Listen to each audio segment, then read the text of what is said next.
Hello, I'm Dr. Lisa Belisle. You are listening to or watching Radio Maine, where each week we explore and celebrate creativity and the human spirit. We're sponsored by the Portland Art Gallery in Portland, Maine. This is the 16th in our solo series. Today's reflection is called The Rebalancing Act. It's about how balance isn't a one-time achievement, but an ongoing practice of shifting between work and rest, giving and receiving, speaking and listening. There was a time when I thought that balance meant perfect distribution. Work here, family there, self-care tucked around the edges. Life didn't unfold that way. There were seasons when I poured almost everything into medicine, other times when my children needed more than I thought I had to give. Later, seasons when creativity asked to take the lead. Balance wasn't static, it was shifting. Over the years, I learned from patients that balance often revealed itself in small reorientations. One mother told me she gave herself permission to nap in the afternoon instead of folding laundry because rest was what her body needed most. A man recovering from surgery said he stopped worrying about returning to his former pace. He celebrated walking slowly around his block each evening.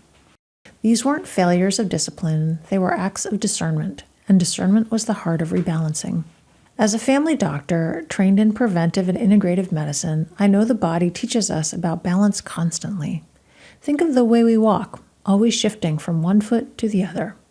We are, in some sense, always falling and catching ourselves. Our nervous system does the same, recalibrating between stress and rest, effort and ease. Balance is not a fixed point, it is motion. In leadership, I see this too.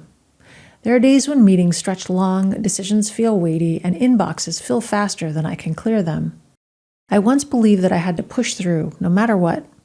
Eventually, I realized that the most effective leaders aren't the ones who run endlessly.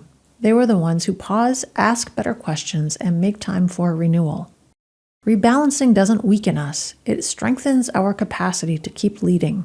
I've written on the Bountiful Path about holding the in-between, times when clarity hasn't yet arrived, but something important is taking shape. Rebalancing often happens here, between endings and beginnings, between depletion and renewal, between who we have been and who we are becoming. It isn't always comfortable, but it is meaningful growth that takes root. So here's what I invite you to consider this week. Where do you need to rebalance? Not perfectly, not permanently, just today.